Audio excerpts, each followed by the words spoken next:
Eh bah, 5-1, comme nos frères marocains.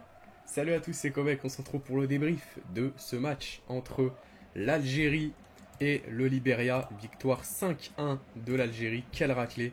Avant qu'on commence, n'hésitez pas à liker, à vous abonner et à mettre un petit commentaire de ce que vous avez pensé de ce débrief, de ce match, pardon, ça commence mal.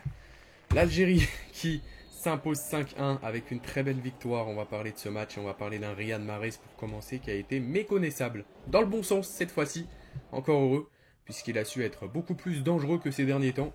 J'ai l'impression de voir un Mahrez qui reprend forme, surtout depuis qu'il commence à s'intéresser au football. Un Riyad Mahrez qui a su être à la hauteur, un Riyad Mahrez qui a su faire mal à cette équipe du Liberia. Et je trouve qu'il a été plutôt pas mal ce soir, en tout cas c'est mon avis. Voilà, il a marqué en plus. Gouiri, pareil, Gouiri qui a marqué son cinquième but avec l'Algérie. Il me semble qu'il a été vraiment dans l'ensemble des passes vers Bounedjah, c'est-à-dire qu'il a su transmettre beaucoup de ballons à Bagdad Bounedjah, qui lui a été un très bon point d'appui ce soir. Et on va parler des statistiques. Une Algérie du coup qui valide sa qualification. Bon, c'était déjà officiel, mais là c'est terminé. L'Algérie a fini ses matchs de qualification. Donc l'Algérie est officiellement qualifiée, c'était déjà le cas, mais c'est maintenant la fin des matchs, des 6 matchs, et qui rejoindra du coup la CAN au Maroc en 2025. En tout cas voilà, on était inquiet avec le 0-0 de la dernière fois. Ce match a permis de resserrer un petit peu les vis, et a permis également de rassurer tout un peuple. Voilà, si vous me voyez essoufflé dans ce débrief, c'est que je suis malade les amis, j'ai une bronchite, donc forcément je parle au ralenti. J'ai été courant de faire ce live de l'Algérie, je ne ferai pas la France. Enfin bref, on va aller voir les statistiques avec les stats du coup de ce match. Elles sont juste ici, avec 20 tirs du côté de l'Algérie, 8 tirs du côté du Liberia, 11 tirs cadrés du côté algérien, 1 tir cadré du côté du Liberia, 64% de possession du côté algérien, 36% du côté du Liberia, 570 passes du côté de l'Algérie, 322 du côté du Liberia. Le classement, on va aller le voir, du coup l'Algérie est première avec 16 points. Donc l'Algérie restera invincible dans ces phases de qualification. 6 matchs, 5 matchs gagnés, 1 match nul. Donc du coup, pas de match perdu, tant mieux. On est la seule équipe de ce groupe à ne pas avoir perdu un match. Et ça c'est bien, et ça c'est bon signe.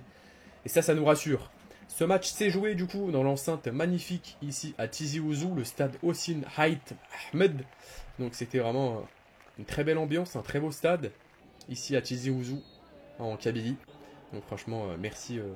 Faut remercier quand même les spectateurs de Tizi Ouzou de nous avoir fait une très belle accueil pour ce match et une très belle ambiance en cette fin d'après-midi, tout simplement les amis, parce que voilà, on a eu un match, enfin, on a eu plutôt un début de match qui était vraiment en notre faveur et la plupart de tout le match a été en notre faveur. On n'a pas vu une équipe du Liberia vraiment énorme, mis à part avec cette ouverture du score, on était un petit peu inquiétés.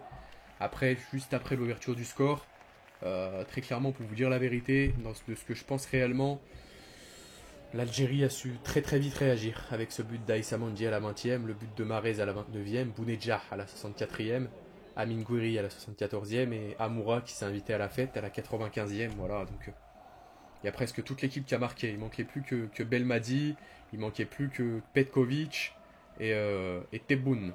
Et tout le monde avait marqué. Non mais franchement, quelle équipe ce soir, on n'a pas été déçus, clairement. Une équipe qui a été à la hauteur. Alors attention, avec tout le respect, on fait ça contre le Liberia.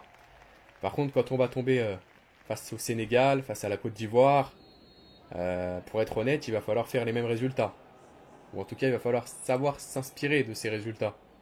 Parce que c'est bien beau de faire des 5-1 contre le Liberia, mais quand on va arriver face au Maroc, par exemple, un frère marocain qu'on peut jouer à la CAN, qui la joue chez eux d'ailleurs, face au Sénégal, face à la Côte d'Ivoire, ça va pas être la même.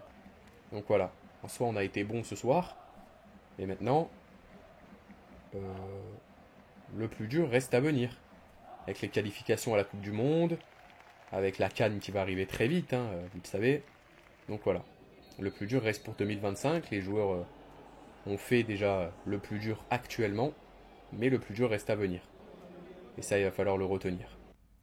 En tout cas, Bounedjah, pour moi, ce soir, a fait un petit peu plus de concurrence aux autres. Je pense qu'il va être le titulaire numéro 1, avec cette position de Gouiri qui était très bonne, pour soutenir Bounedjah. On parle d'un Gouiri qui est d'habitude en concurrence avec ce dernier. Là, la plus était dans une position basse et ça a bien marché, donc tant mieux. Il va falloir voir maintenant comment ça va se passer pour la suite. Voilà, c'était Kovac, petit débrief de 5 minutes, je ne vais pas vous tenir plus longtemps, juste pour vous parler un petit peu de ce qui s'est passé dans ce match, les buteurs, etc. Je pense que j'ai fait un petit peu le tour. Voilà, je vais aller me reposer et on se retrouve demain pour Lesotho Maroc. Voilà, à demain. Et ciao ciao, bonne soirée à tous. Et...